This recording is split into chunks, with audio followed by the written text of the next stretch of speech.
Coforge अब मेरे ख्याल से 12 मार्च के बाद पहली बार अपना 50 डे स्ट्राइक करता हुआ, वाकई इसने बहुत डिसेंट पुल कर दिया। बिल्कुल, और एक हफ्ते का चार्ट है, ये मेरे बिग स्टॉक्स में भी था उस दिन।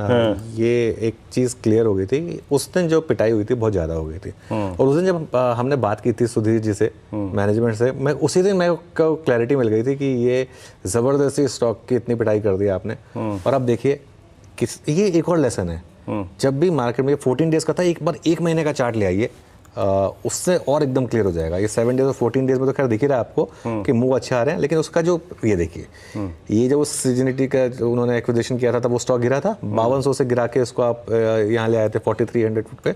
उस दिन का एक्सीडेंट ऑफ द डे जो बना था, ये ज़बरदस्ती की पिटाई हो गई थी। ये अब इसने पूरी रिकवरी की है, तो पिछले 2 हफ्ते में चला है वो पूरा का पूरा उसने गैप फिल किया है बेसिकली, ठीक है। ये मतलब फ्रैंकली मेरे लिए तो खैर हैरानी नहीं है, लेकिन हाँ ये एक लेसन है वापस आपको। अगली बार इस तरीके के जब मूव्स हो ना, उसमें मैनेजमेंट अगर स्ट्रांग मैनेजमेंट और वो जस्टिफाई कर रहा है कि किस लिए उन्होंने एक्विजिशन किया है, उसको हमेशा बेनिफिट ऑफ डाउट दें instead of focusing on sales side report जो बोल रही है।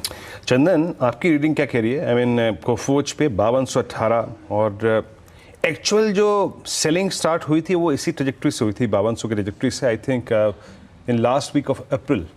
आपका व्यू इस वक्त इस प्राइस पे 5220 पे? देखिए वीर, मेरा ऐसा मानना है कि बाजार अब जब न्यू हाई पे है और ऊपर के लेवल को होल्ड कर रहा है और पूरा का पूरा फोकस है उन सेक्टर पे था जहाँ पे मोमेंटम बने हुए थे, चाहे हम यहाँ पे सीपीएससी की बात करें, ऑटो की बात करें, पावर एनर्जी की बात करें, और निफ्टी आईटी एक बिट एंड डाउन नेम रहा है। और पिछले 2-3 दिनों से जो बॉटम बना है कहीं ना कहीं इंडिकेट कर रहा है कि मोस्ट ऑफ द काउंटर में बॉटम आउट प्रोसेस बनेंगे, और हम एक्सपायरी वीक में हैं तो उसके चलते बिटन डाउन नेम यदि होल्ड कर रहा है तो वहाँ पे शॉर्ट कवरिंग भी तूल पकड़ती हुई नजर आएगी।